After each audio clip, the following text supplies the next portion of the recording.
Hoy vamos a hablar de lo que se ha definido en este conversatorio como un traspiés de la Corte Suprema de Justicia.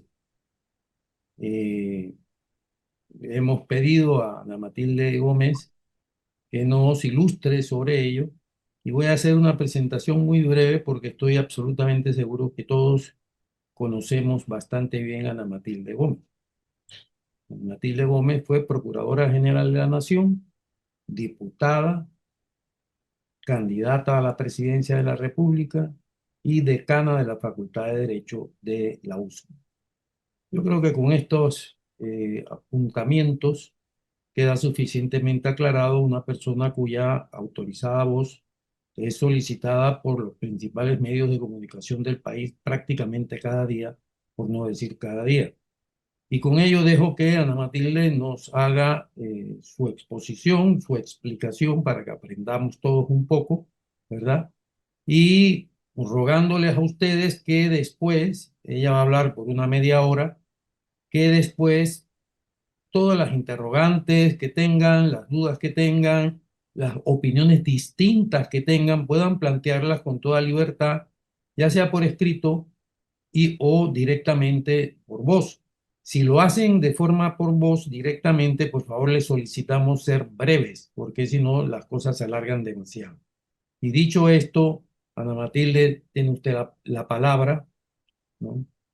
Gracias, don Monchi. Muy buenas noches a todos los que están aquí conectados y a los que con posterioridad verán este video. Muchas gracias por sintonizarse o por conectarse y a los que decidieron que yo pudiera compartir mis reflexiones respecto a lo que me ha llamado la atención. Graciosamente se ha llamado el traspié de la Corte, no porque sea un tema para reír, sino porque de verdad recoge bastante bien en una imagen que uno pudiera caricaturizar lo que está ocurriendo con este acuerdo 407 de la Corte Suprema de Justicia, un acuerdo del Pleno del año 2024, de julio del 2024, publicado en la Gaceta este año, el 2000, agosto del 2025, y que nos ha dejado a todos, a la gran mayoría de los panameños, incómodos, disgustados, por no decir que indignados, en una indignación colectiva que compartimos los panameños decentes de este país.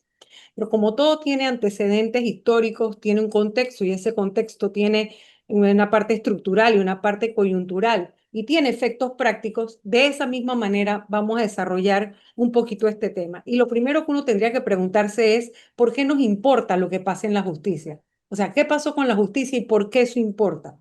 E importa porque la justicia es un valor democrático.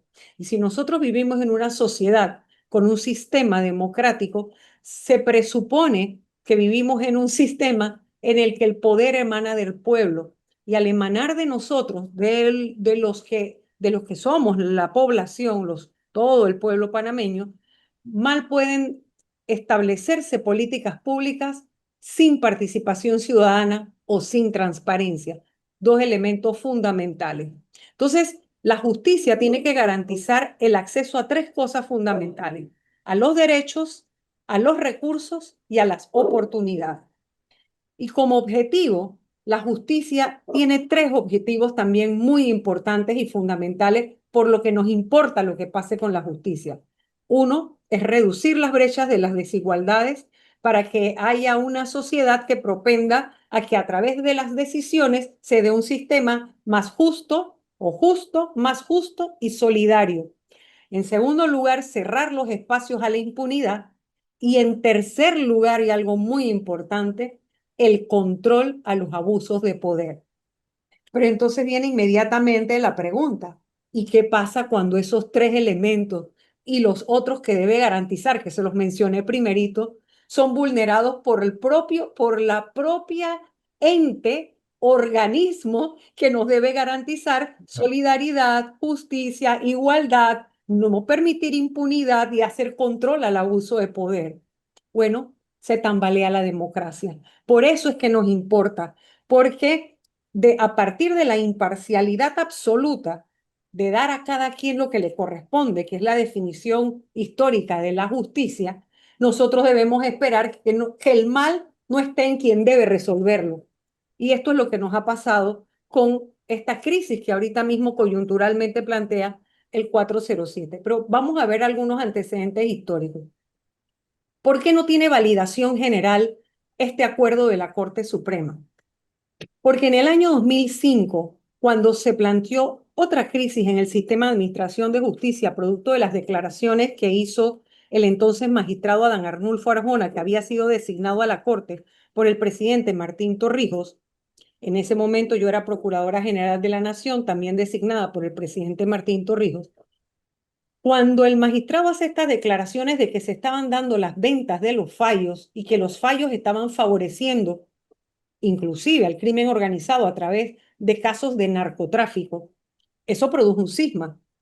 Y el gobierno central convocó a lo que se ha conocido como el Pacto de Estado por la Justicia. No era una invención panameña. Evidentemente otros países habían resuelto a través de pactos, pactos de justicia, de democracia, etcétera, crisis coyunturales como esa. Y en esa convocatoria se establece una comisión. Con ese pacto no era un pacto entre, bueno, vamos a ver quiénes quieren participar. No, no, no, no, no. Se convocó a los principales actores institucionales y de la sociedad civil. Allí se convocaron a los tres poderes del Estado. Estamos hablando hace 20 años. Tres poderes del Estado. También se convocó al Colegio Nacional, o sea, los institucionales, vamos a ver primero, los tres poderes, estaba la Asamblea representada en la cabeza del presidente de la Asamblea Nacional, estaba el Poder Judicial a través de quien presidía la Corte Suprema, y ellos también armaron ahí un poquito su tira y jala de que quién sí y quién no podía ir, y terminaron diciendo que cualquiera de los nueve, porque ahí ninguno era jefe. Bueno, los magistrados de la Corte, los procuradores, tanto el de la Administración como la Nación, también el defensor del pueblo.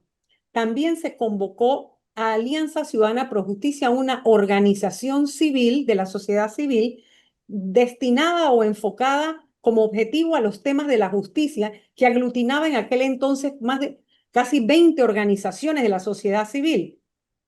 Y al Colegio Nacional de Abogados, que en aquel entonces, aunque era parte de la Alianza Ciudadana Pro Justicia, también fue convocado por precisamente ser los, por ley, denominados auxiliares de la justicia, los abogados.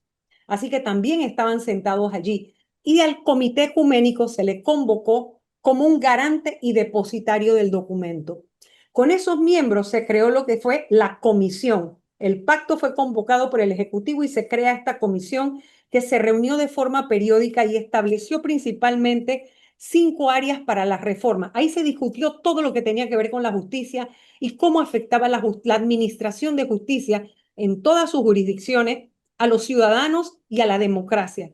Y se estableció que era importante tener reformas en 5 áreas como ejes centrales: el acceso a la justicia, la reforma integral de la jurisdicción penal, la reforma estructural del sistema de justicia, que hubiera rendición de cuentas y transparencia, y se habló también de la reforma constitucional o de una nueva constitución.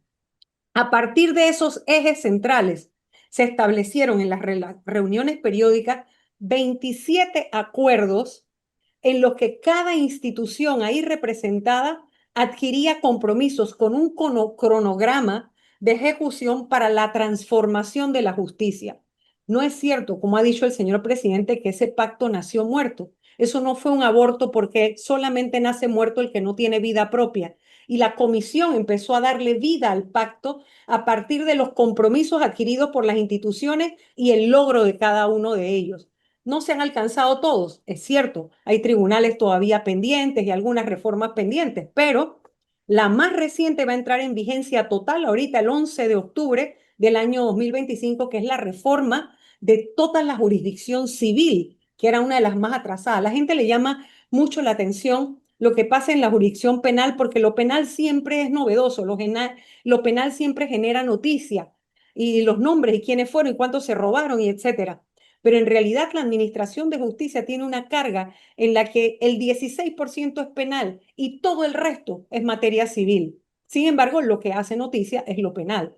Pero todas esas reformas, bueno, producto de esas decisiones, nosotros tenemos logros concretos. Digo, tenemos como sociedad, ¿no? Que tuve el privilegio de poder estar en la Comisión de Estado por la Justicia como procuradora y después como diputada, miembro de la Comisión de Gobierno, Justicia y Asuntos Constitucionales. También me tocó representar a la Asamblea en el pacto. Los logros son tangibles.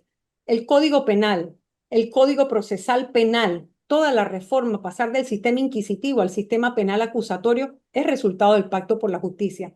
La justicia administrativa, se superó la justicia de policía administrativa para pasar a lo que es la justicia de paz.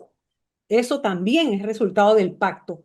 La ley de carrera judicial, la reforma civil, como les acabo de plantear, y la adopción de la política criminológica de Estado. Todos esos resultados que son ley de la República, lo que buscaban que era que al haberse tratado en el pacto o en la comisión con todos los actores sociales e institucionales ahí presentes, si venía una discusión que se daba en el seno de la comisión, cuando llegaba a la asamblea, como ya se habría debatido y escuchado las recomendaciones del pacto, debería pasar de manera expedita y sin muchas alteraciones. Era así ese era el funcionamiento y lo que se quería lograr. De hecho, si usted le hace una entrevista a los responsables ahora de la reforma civil, verá que si bien era una meta lejana del pacto, cuando la Corte lleva a la Comisión de Estado por la Justicia, ahí en el pacto se hacen recomendaciones que están hoy día en lo que es ya la ley que reforma todo el sistema civil. Sí, sistema de la jurisdicción civil, que lo básico, lo principal es que se trae la oralidad de otras jurisdicciones al sistema civil que estaba tan viejo ya, las notificaciones, la forma de proceder. Todo lo que empezó con el sistema viejo terminará con el sistema viejo y perdonen que ya me estoy acalorando aquí. Yo no tengo aire acondicionado, me voy a quitar este saco. Pero les prometo que nada más hasta ahí.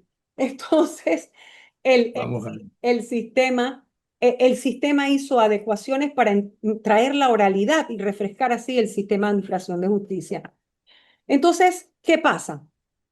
Nunca en estos 20 años que se ha debatido en la Comisión de Estado por la Justicia el tema de las reformas y la transformación de lo que requiere la Administración de Justicia, se planteó por parte de la Corte un fondo de pensiones o de compensación como parte de lo que dice ahora el acuerdo, que es que se necesita para darle independencia y que tengan un reconocimiento digno quienes han servido al país y arriesgado sus vidas y etcétera, etcétera. El acuerdo está disponible, ustedes lo pueden leer en internet, así como el comunicado posterior de la Corte.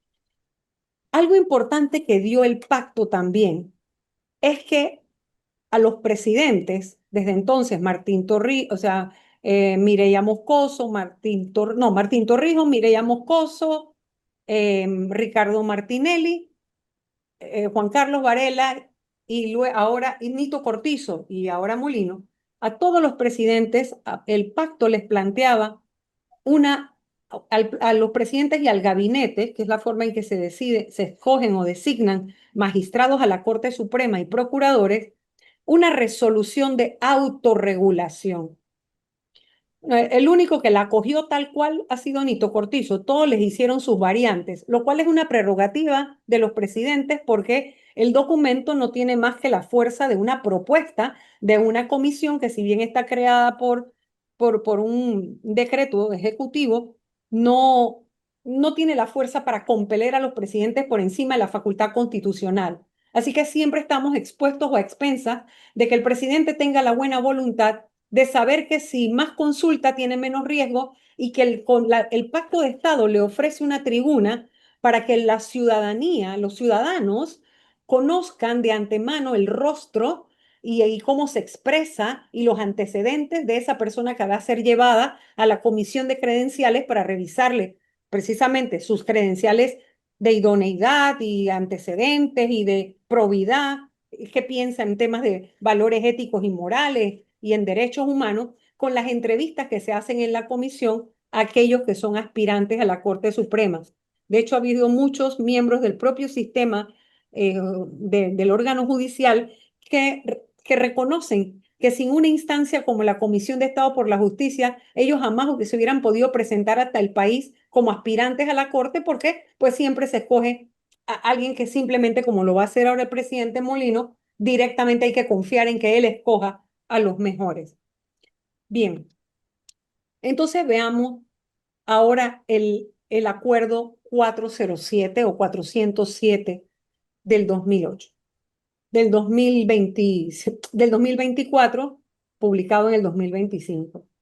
El acuerdo plantea tres tipos de problemas distintos e importantes.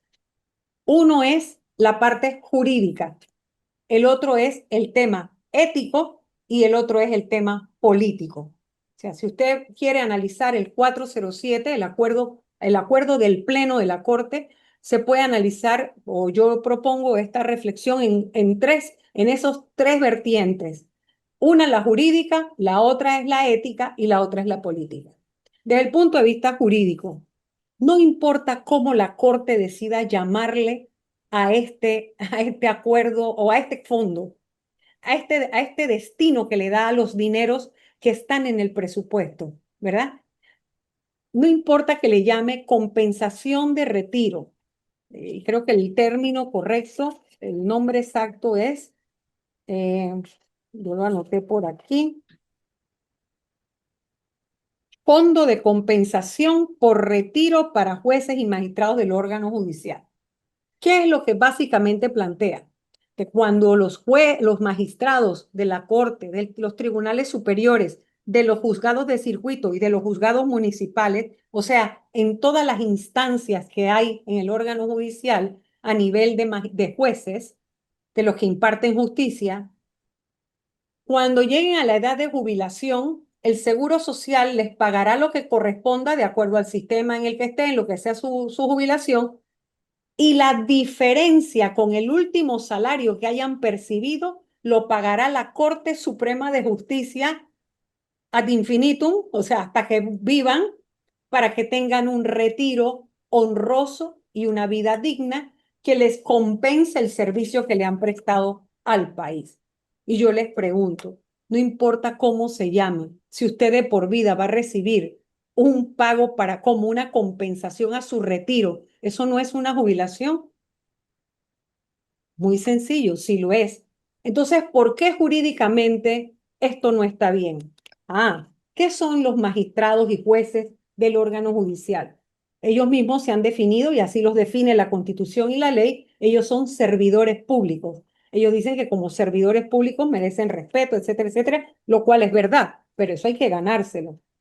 El título 11 o 11º o 11º de la Constitución Política de la República habla de los servidores públicos. Este es el título, ¿sí? Esta es la Constitución. Y dice, capítulo 1, disposiciones fundamentales. ¿Quiénes son servidores públicos? Por si acaso hay alguien que está creyendo que la Corte no entra en esto. O sea, en lo que después vamos a leer, porque la Corte es la Corte. No, no. Todo el que trabaja en el órgano judicial. Miren qué dice la norma. Artículo 299. Son servidores públicos las personas nombradas temporal o permanentemente en cargos del órgano ejecutivo, legislativo y judicial, coma, de los municipios, coma, entidades autónomas o semiautónomas, punto y coma, y en general las que perciban remuneración del Estado. Entonces no cabe la menor duda que los magistrados de la Corte Suprema de Justicia son servidores públicos, pero no termina ahí la Constitución. Después, ese era el capítulo 1 que habla de los servidores públicos, pero en el capítulo 2, ¿verdad? Porque el capítulo 1 habla de las disposiciones fundamentales y empieza con definiciones, pero viene luego el capítulo 2 y que dice principios básicos de la administración de personal. ¿Cómo se administra todo lo que tiene que ver con personal? O sea, servidores públicos. Y miren qué dice el artículo 302. Los deberes y derechos de los servidores públicos, entiéndase, jueces, magistrados y magistrados de la Corte, porque son todos los servidores públicos, así como los principios para los nombramientos, coma, ascensos, coma, suspensiones, coma, traslados, coma, destituciones, coma, cesantías y jubilaciones serán determinados por la ley. Eso lo dice el primer párrafo del artículo 302, que dice cómo se tratan las jubilaciones de los servidores públicos. O sea, no puede ser mediante un acuerdo. No hay manera que un acuerdo pueda tratar un tema de jubilación, no importa cómo le llamen. Pero además el 303 dice, los servidores públicos no podrán percibir, le pone una restricción allí, y en el segundo párrafo del 303 dice, las jubilaciones de los servidores públicos se fundarán en estudios actuariales y proporciones presupuestarias razonables. Eso es una exigencia de la Constitución. Luego entonces, en la jerarquía de las normas, no hay manera que la Corte nos pueda convencer a los panameños de que ellos tienen facultad administrativa, porque no es legislativa. La Corte solamente puede proponer proyectos de ley cuando se trate de códigos, y la Corte puede armar el presupuesto de del órgano judicial, sí, pero no disponer de partidas presupuestarias sin estudios actuariales y sin tomar las previsiones que el MEF haya dicho que hay para darle en una partida que sea para un fondo de compensación, porque eso tendría que ser debatido para ser aprobado por una ley. El propio Acuerdo 407 plantea en su contenido que ellos se han visto afectados porque en el año, creo que es en el año 87 o en el 97, ay, perdónenme ahorita el lapsus que acabo de tener, hubo en el 97, la ley 8 del 6 de febrero de 1997 eliminó una forma de compensación que tenían todos los que trabajaban en el órgano judicial y Ministerio Público para jubilarse. Y esa misma disposición, que es la que creó el sistema de ahorro y capitalización de pensiones de los servidores públicos, Se acabó. ajá, esa es la ley 8 del 6 de febrero del 97, solo mantuvo dos jubilaciones especiales. ¿Qué nos están diciendo allí? Que cualquier forma distinta a lo que disponen las pensiones del Seguro Social tiene que ser por ley especial. Vuelvo entonces a hacerles la pregunta. ¿Hay que ser abogado para razonar lógicamente, con lógica jurídica, o vamos a dejar la lógica jurídica para los abogados? Vamos a usar la lógica humana. Si lo que tú tenías y dices que perdiste, lo tenías por ley y lo perdiste por ley, tú lo puedes restituir por un acuerdo que en la jerarquía de las normas está tan inferior que solamente te permite tomar controles y disposiciones administrativas para tú dentro de tu funcionamiento. Tú no puedes disponer del presupuesto. Perfecto. Bien, entonces, esto creo que queda claro, ¿verdad? El tema jurídico. Jurídicamente, la Corte no tiene la posibilidad de plantear mediante un acuerdo un fondo de compensación que venga del presupuesto. Ellos podrían crear un fondo de ahorro a través de acuerdos de sus propios dineros, ¿verdad? De sus salarios, como ellos quieren, y contratan y hacen un acto público y traen un fondo de inversión que les maneje eso, cuánto ellos van a sacar de lo que ellos, una vez que el cheque ya está emitido y cobrado, esa plata es de ellos.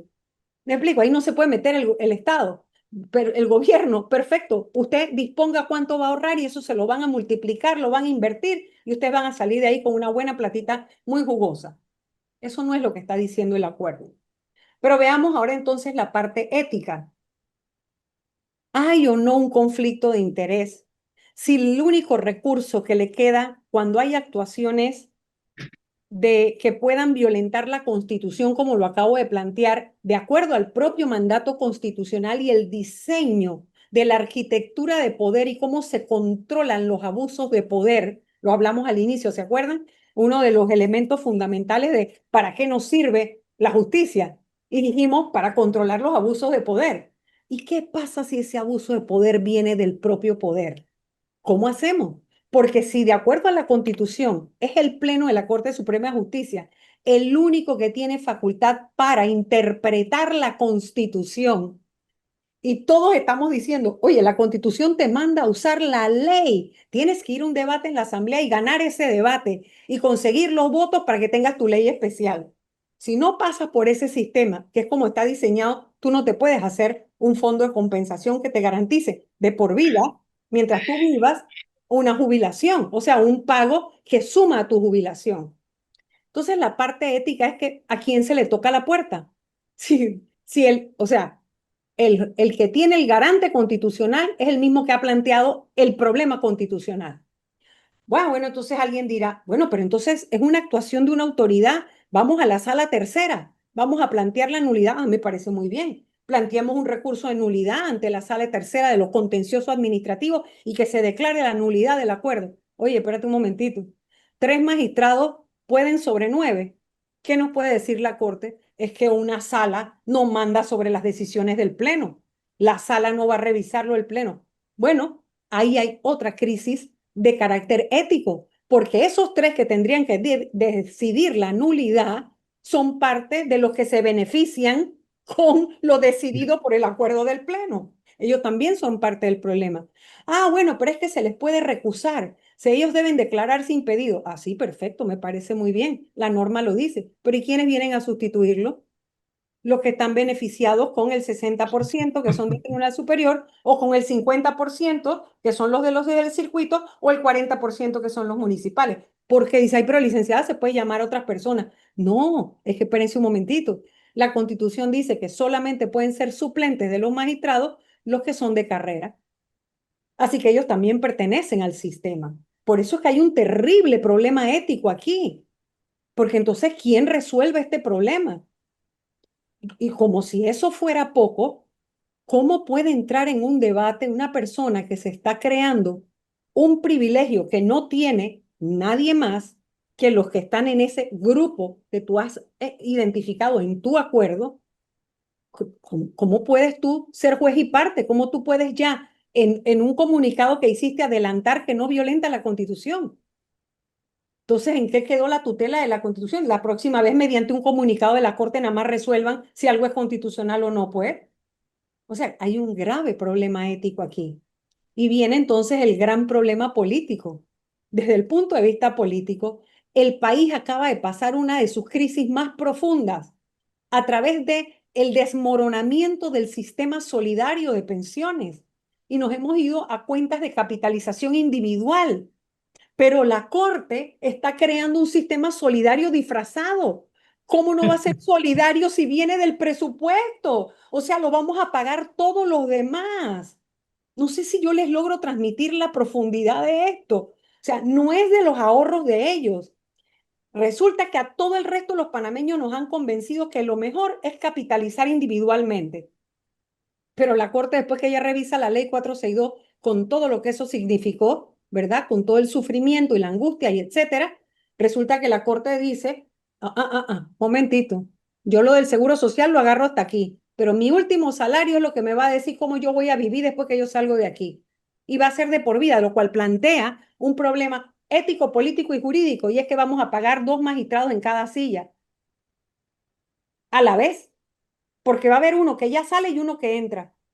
Y entonces cuando este sale, le estamos pagando. Cuando este sale, también le vamos a pagar, pero ya hay otro que le estamos pagando como magistrado. O sea, vamos a pagar salario y jubilación a la vez. Esto es un desastre. O sea, eso realmente plantea una crisis política muy grande porque pone a prueba, ¿por qué para mí hay una crisis, una variante política también?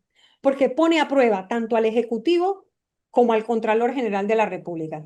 Primero, porque el ministro de Economía y Finanzas no está obligado a incluir en el presupuesto ninguna partida que no tenga un respaldo legal, Legal. pero además tampoco está obligado a endeudar al Estado, porque nosotros estamos pagando muchos salarios con deuda, ¿no? Y la deuda del país ya va arriba de los 55.000 millones. Entonces uno se pregunta, ¿no estamos obligados nosotros a seguirnos endeudando porque a la Corte se le ha ocurrido que ellos no tienen jubilaciones dignas?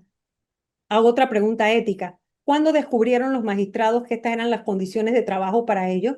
Ahora los acaban de sorprender. Acaban de meter una ley que dice que usted no se puede dedicar al comercio ni a hacer otras cosas.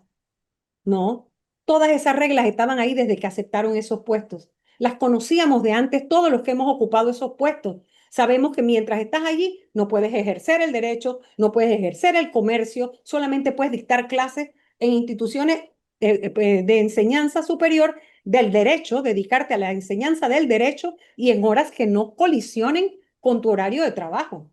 Eso está escrito. Eso no ha sorprendido a nadie. No hay por qué crear nada ahora para salvarse, porque lo que está ocurriendo no, tú no lo sabías. Sí lo sabías, era una condición preestablecida.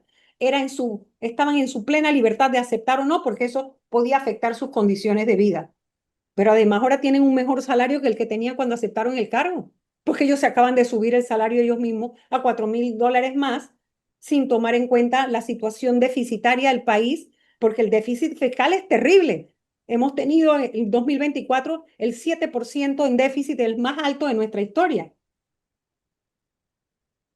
Así que para seguir con el hilo de lo político, por un lado está el MEF y por el otro lado está el Contralor General de la República, que a mi juicio se le plantea el gran dilema de no refrendar ningún pago que no tenga sustento en la ley.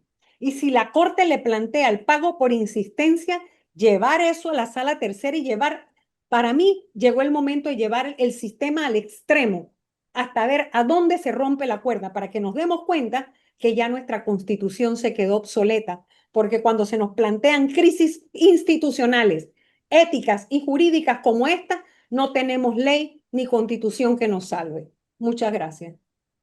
Bueno, gracias a usted, Ana Matilde.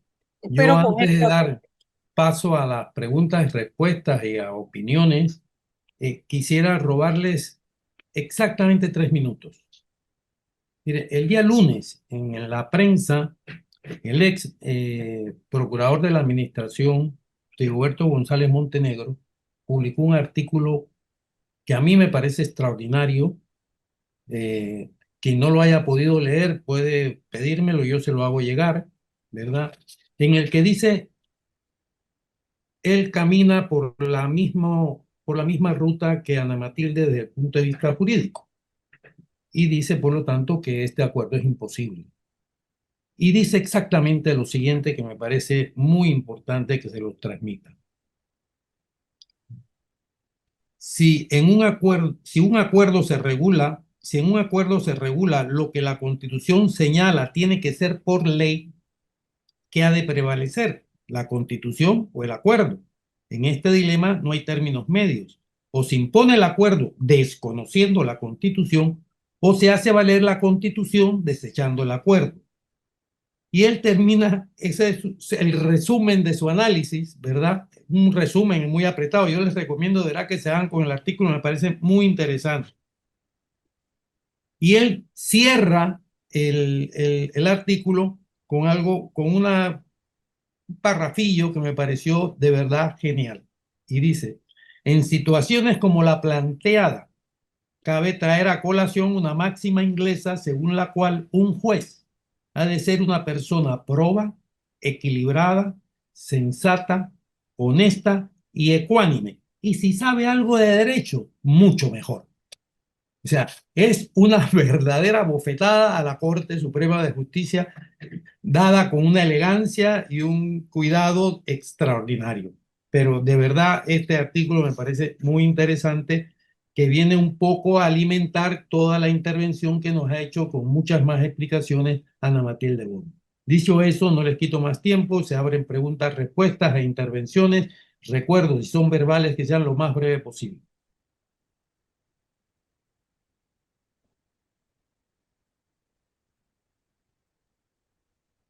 Sí, buenas noches, compañeros.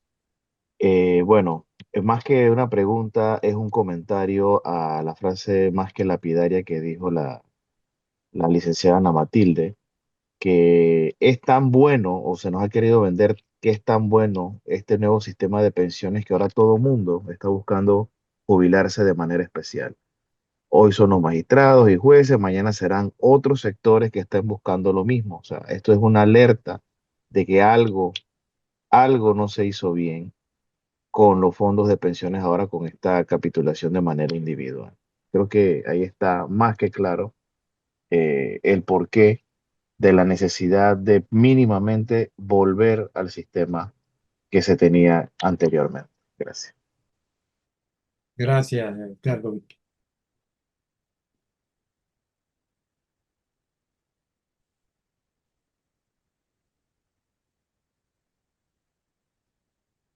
Juana Camargo.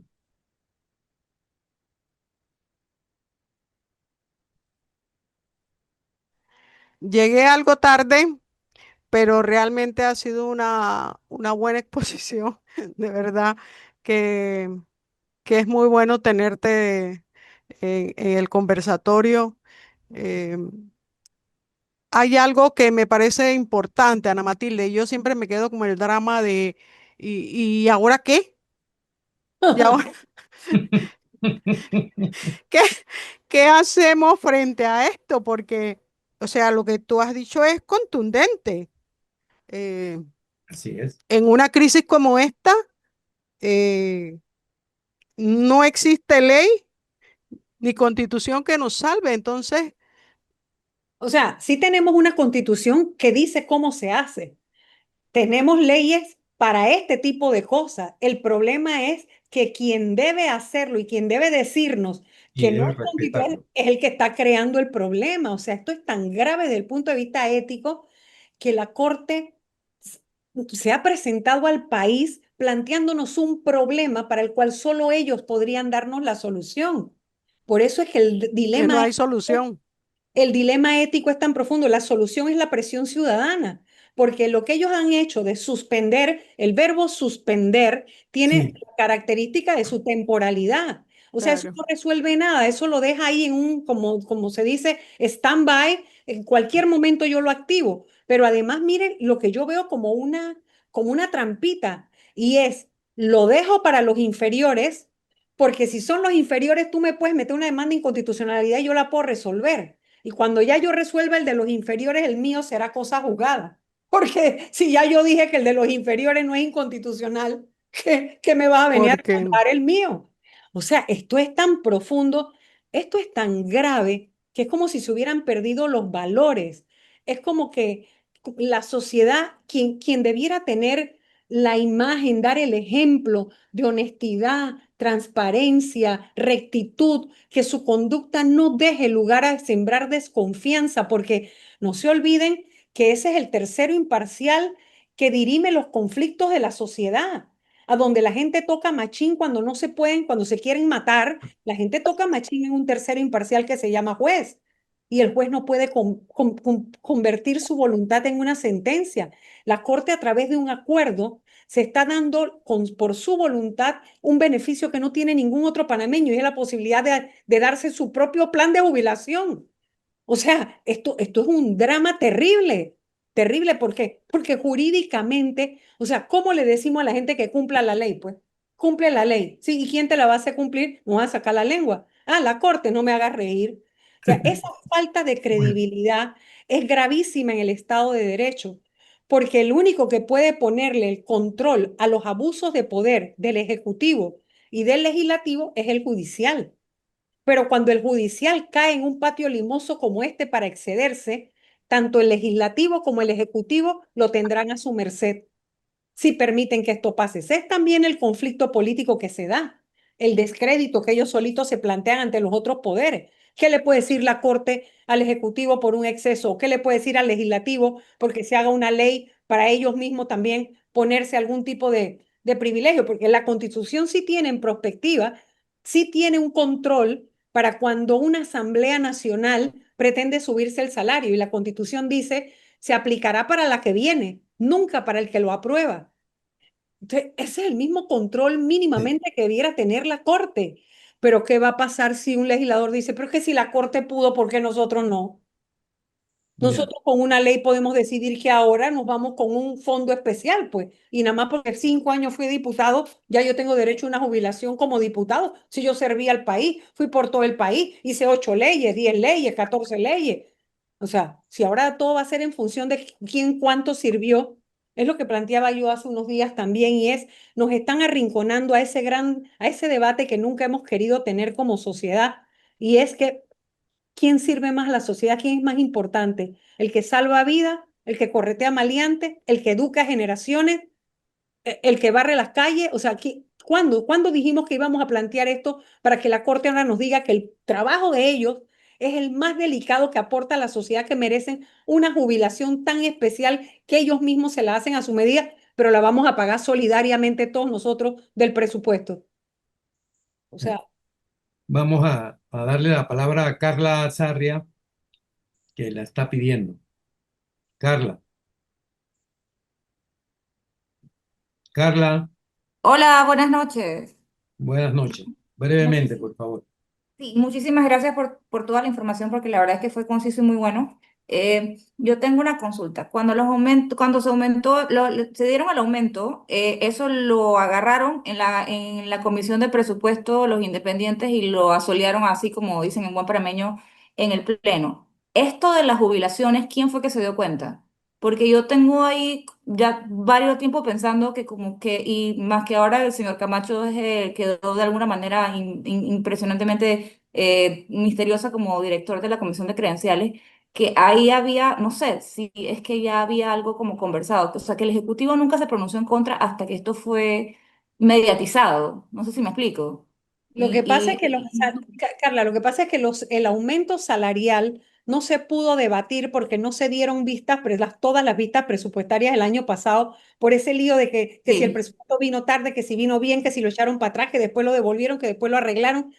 Y eso hizo que no tener el conflicto de que tener que usar el presupuesto anterior, ¿verdad? Porque es lo que la ley mandata, la Constitución, si no se logra aprobar el nuevo, las vistas presupuestarias del órgano judicial no se dieron. El debate del aumento de los salarios no se dio hasta que no se conoció, o sea, hasta que no se hizo público. Y ahora el acuerdo hasta que no se publicó, o sea, el año pasado se aprobó en el Pleno de la Corte, pero esto no es como una ley que queda pública ahí, no, esto fue a la Gaceta Hoy.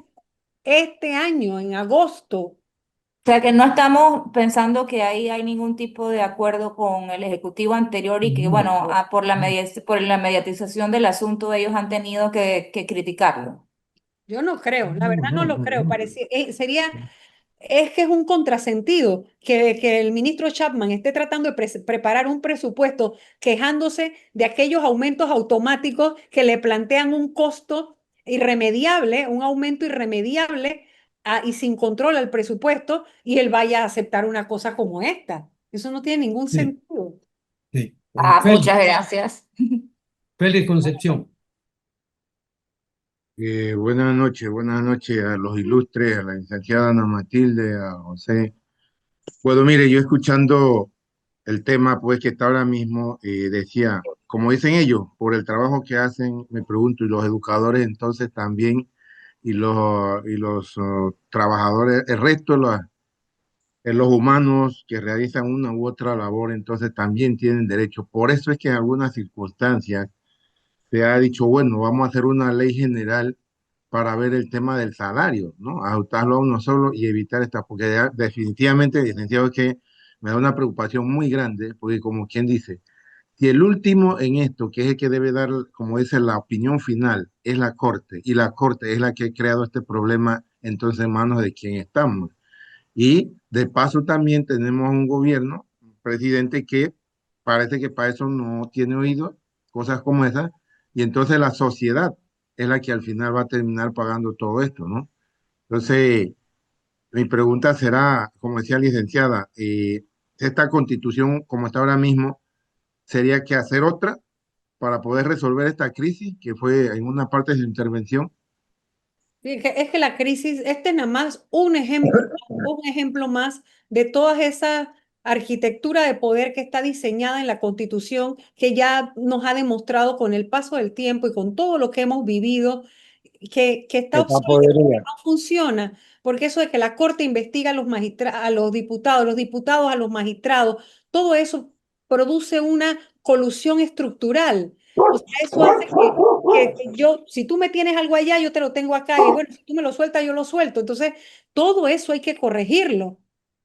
La Constitución tiene algunas cosas buenas, yo no voy a decir que toda la Constitución es mala, pero definitivamente hay problemas como el que se acaba de plantear, que, por ejemplo, me llevarían a mí a convencerme de algo en lo que ya he creído hace mucho tiempo, y es en una corte constitucional que debería estar por encima de, o sea, todos los temas constitucionales, solo esa corte. Y esa corte no elegida en la misma forma que los magistrados de acá, Así es. sino que puede ser, hay distintos sistemas, hay países que van al voto popular, hay países que van al voto compartido, a la elección compartida, que es un poquito lo que hace Panamá, porque el sistema en esa esencia no es mala. El Ejecutivo propone, el Legislativo aprueba, pero credenciales debe tener una facultad firme y no tener los partidos políticos tan desprestigiados, desgastados y tan desenfocados para que hubiera verdaderos controles en la comisión de credenciales, ¿sí? Porque esa composición, esa elección compartida que es el sistema panameño, no es del todo malo. El problema es el otro sistema que se inventaron y es yo te investigo y tú me investigas a mí. Eso sí mató esa designación compartida. Todas esas son las cosas que hay que corregir. Ya. Bernardo de Surmendía. Bernardo, Sí, digo, lo que nos demuestra la exposición de Ana Matilde es que el sistema está totalmente fracasado en lo político, en lo judicial, el ejecutivo, la asamblea. Y aquí hay que hacer esfuerzos a ver ese proceso constituyente que se está abriendo para recoger firmas o el otro que impulsa Bernal. Ahí tenemos que meter alguna gente que haga un proceso de debate para que cambien este tipo de cosas, porque si no, aquí la gente va a empezar a tomarse la justicia por su mano. Ese es el gran riesgo de la falta de credibilidad en la justicia, ¿no? Que como ya les digo, un administrador de justicia no solamente debe tener facultad legal, que la tiene para decidir una causa, debe tener autoridad moral para poder que quien pierde en esa causa acepte la pérdida como el legítimo derecho de aplicación de la justicia, es decir, darle a cada quien lo que le corresponde, porque es la distribución equitativa de lo que llamaban en los griegos la distribución equitativa de los bienes y los males. O sea, si no te tocó, no te tocó, pero como tú eres tan correcto, yo te creo no por virtud de la autoridad que tienes legal, sino o facultad legal, sino por la autoridad moral que tiene tu investidura. Porque tú con tu conducta mantienes tal rectitud que tu fallo, lo que tú decides, yo lo acepto, aunque con eso me estés liquidando económicamente o lo que sea, ¿me explico? Ese es el riesgo. Y eso en una democracia es terrible. ¿alguien más?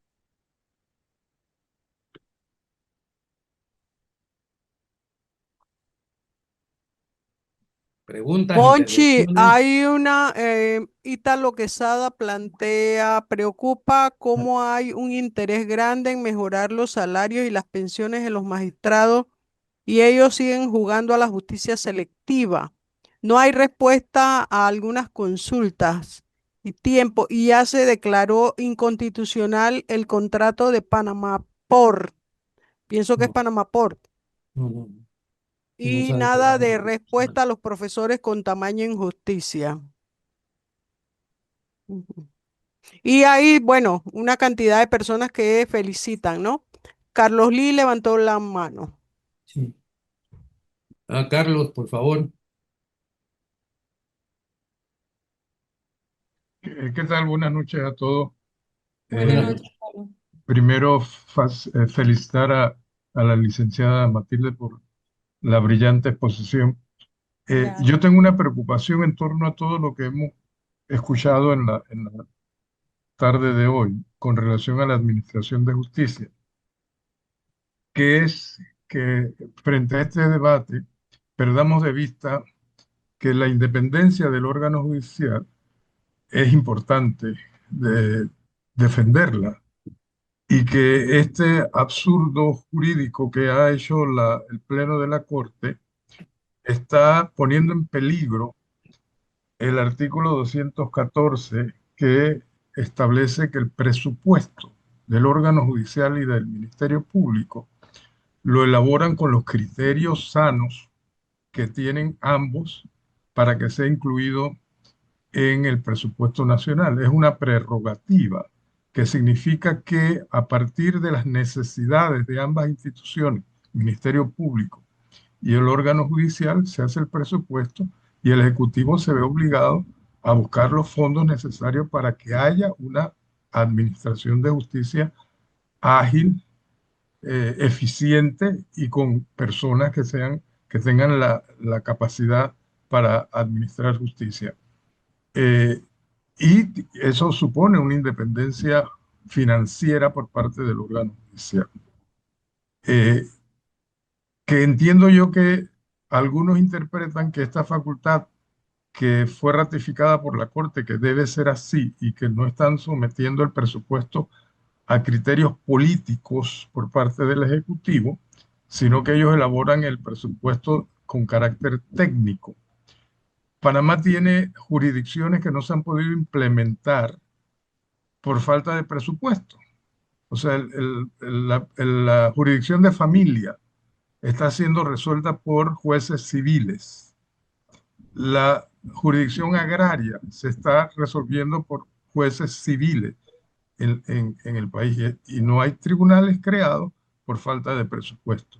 Entonces, no tener los criterios técnicos, quien administra la justicia, que son los magistrados de la Corte Suprema de Justicia, y salir con una resolución como la que salieron, utilizando la prerrogativa constitucional para sus beneficios personales, es evidentemente una falla no solo jurídica, sino más bien ética, ¿no? De no pensar en la institucionalidad.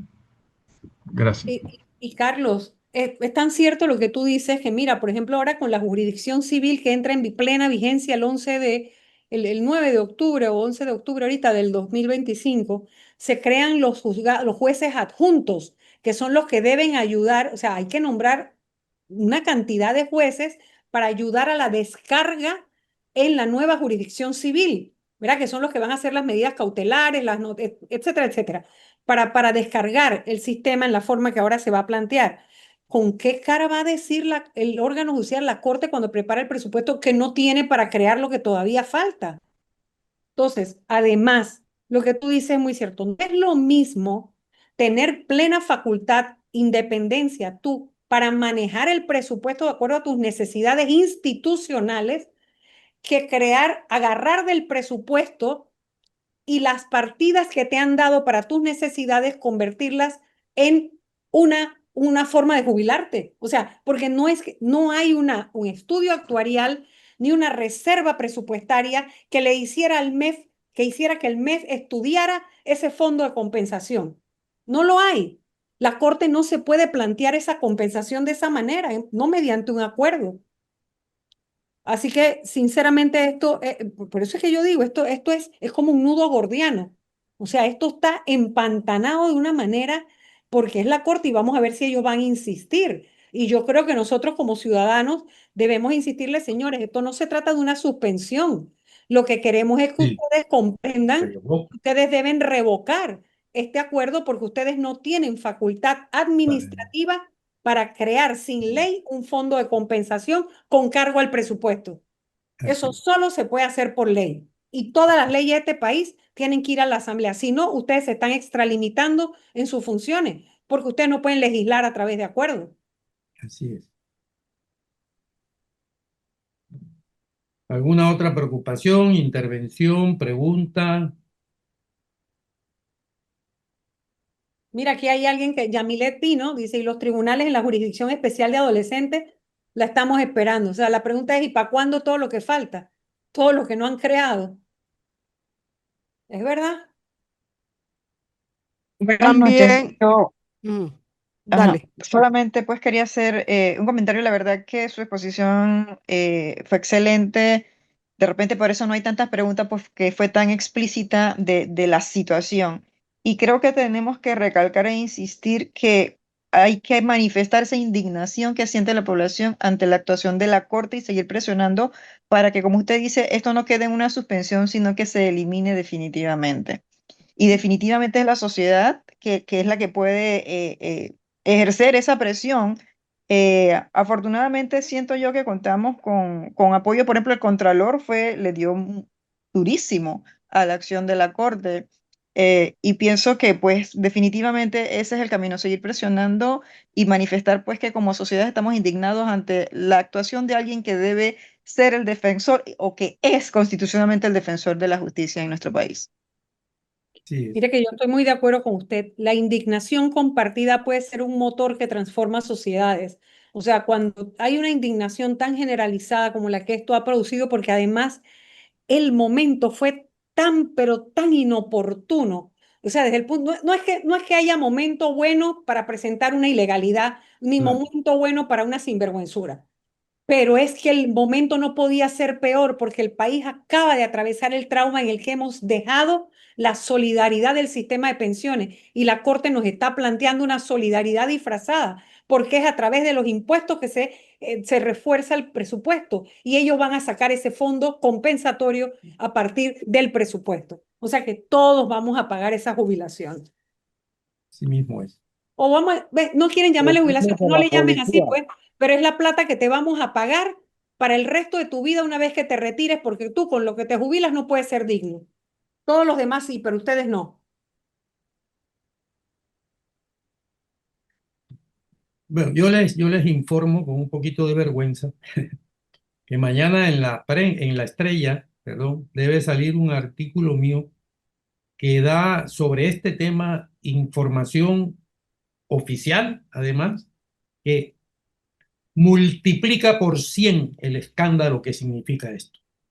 Porque ahí he logrado comparar lo que gana lo que gana ya sin incluir esta barbaridad que ellos mediante este acuerdo se han auto beneficiado, lo que ganan estos magistrados en relación a países tan importantes como los magistrados de la Corte Suprema de España, de Chile, de Colombia, de Argentina, de México, por ejemplo, y están y bueno, ya sin contar con la población que tienen esos países en relación a nuestra pequeña población, ¿verdad? También he logrado más o menos poner cuántas sentencias en contra de funcionarios del ministerio. En 2 años son más de 200. O sea, lo que no dice nada positivo del sistema judicial panameño. Pero en cambio, las condenas son de risa, de risa. Es decir, no se niega la falta o el delito, pero en cambio se sentencia como si fuera una palmadita. Es decir, hay una situación de verdad que ya es intolerable, insostenible, pero al igual que en el resto de los órganos, de los otros dos órganos del Estado. Esa es la verdad. Eh, yo creo que hemos llegado a un punto en el que ya no hay retorno respecto a esta constitución. No es que la constitución va a construir puentes, ni la constitución va a generar hombres y mujeres probas, no, pero sí va a poner dificultades y límites a muchas cosas que son necesarias en este momento y transformar otras que ya no pueden continuar como están. Eso es evidente. Eh, Carla Sarria está proponiendo que haya un conversatorio respecto a los cambios constitucionales que se necesitan. Podemos hacerlo, podemos hacerlo.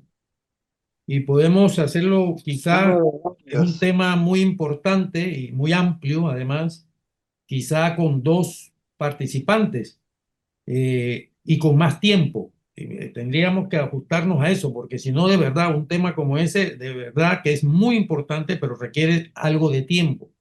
Y una de las dos personas, aparte de Ana Matilde, pudiera ser Rigoberto González Montenegro, que es un especialista, un constitucionalista, yo pienso que de los más importantes que tiene Mejor este país. constitucionalistas, claro que sí. Sí, yo también creo que constitucionalistas, aunque en realidad una constitución es un Sí, documento jurídico, sí, político, también es un documento político, por porque supuesto. recoge la realidad política de los pueblos y los acuerdos políticos a los que se llegan o llegan los pueblos en momentos determinados de su historia, en Así función es. de su crisis y de su visión de hacia dónde quieren ir, ¿no?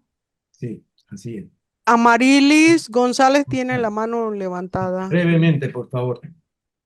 Sí, muy breve, muy buenas noches. Miren, hablábamos de una crisis institucional jurídica en la Corte Suprema. Cuando se dieron los casos de urgencia en Bocas del Toro, se presentaron recursos de habeas corpus que fueron respondidos 2 meses después y donde corren traslado al tercer distrito de Bocas del Toro. O sea que ellos no respondieron en el momento cuando la Constitución dice que es con premura. Sin embargo, se esperó hasta hace esta semana que se recibe el fallo y se emite entonces para corriéndole el traslado a Bocas del Toro. Esta es una crisis que tenemos porque el amparo de habeas corpus debió ser respondido en el momento que se estaba dando la situación y no esperar casi 2 meses después para que él mismo fuera resuelto. Ya solamente eso con Gracias, respecto a la crisis jurídica que estamos viviendo. gracias, gracias. Bueno, yo, don Monchi, finalmente diría que este es un momento importante en el que yo quisiera ver esa autoridad del presidente de la República a través del ministro de Economía y Finanzas y del Contralor parándose firme respecto a una partida presupuestaria que no tiene fundamento de ley, que no ha sido creada por ley y que el Contralor haga uso de la facultad constitucional y legal que tiene para el no refrendo, para que la Así es. Corte se vea en la vergüenza de tener que pedir eso por insistencia. Yo creo que el sistema hay que llevarlo hasta el límite, hay que llevarlo a prueba para realmente darnos cuenta de qué es lo que no funciona o quién es el que no sirve. Y la Asamblea también puede actuar, Por supuesto, por supuesto. debería de actuar. Yamilet Pino, y con esto cerramos. Dígame, Yamilet. Yamilet. Bueno, sí. No, la levantada tiene la mano Carla. Sí. Bueno, vamos cerrando, por favor, breve, muy breve. Venga, Carla. Súper breve. Estaba viendo las vistas presupuestarias el día de hoy en la Asamblea. Y entonces, si ellos obviamente no aprueban ningún crédito para esta... ¿Ya empezaron las vistas o fue la sustentación sí. del Ho- ministro de Economía? Hoy estaba el ministro de Economía, todavía no han Las llamado, no vistas han empiezan el llamado. 25, a partir del 25. Y ha sido muy ilustrado, pero si ahí no el presupuesto no contempla esto, porque no lo contempla, se lo preguntaron y dijo que no. Entonces, como ellos son autónomos de su presupuesto, ellos lo que harían es que pincharían de otros recursos que tienen que usar dentro del órgano judicial para hacer este aumento, en lugar de sacar más dinero para el órgano. Eso es lo que más o menos entendí que ellos intentaron decir hoy en la Asamblea. Bueno, No sé es si... que exacto, eso es lo que la Corte tendría, o sea, es como el subterfugio que la Corte va a usar, su autonomía para la presentación de su presupuesto y de ahí recortar, pero eso es una cosa, es inaceptable frente a todas las necesidades que tiene el sistema de administración de justicia. Y por eso que te digo que hay el papel del Contralor, porque a él le tocará el no refrendo y no faltará quien presente también un abuso de autoridad, una extralimitación de funciones, porque eso solo se puede hacer por ley. Eso no se puede hacer con un traslado de partida. Ellos tendrían que ir a la asamblea donde la comisión de presupuesto tendrá que jugar su papel para bloquear un traslado de partida que haya estado destinado, por ejemplo, para unos juzgados que dijeron que iban a crecer en tantos juzgados o nombramientos de jueces y eso se convierta en un fondo de compensación.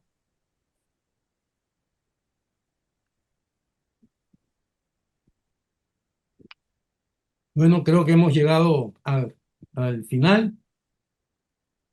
Agradecerle a Ana Matilde su brillante exposición. Creo que nos ha aclarado muchas cosas, sobre todo, bueno, los tres grandes temas que toca este acuerdo, que son el tema jurídico, el tema político y el tema ético, ¿no? Así que hasta la próxima vamos a considerar el hacer unos conversatorios sobre la Constitución. Hay quien dice que debería de ser más de uno, efectivamente tiene razón. Es un tema muy amplio, muy importante, es un tema fundamentalmente político, también jurídico, pero lo jurídico es para transformar lo político en ley, en norma constitucional, porque efectivamente las constituciones son documentos políticos, fundamentalmente. Así que agradeciéndoles la participación.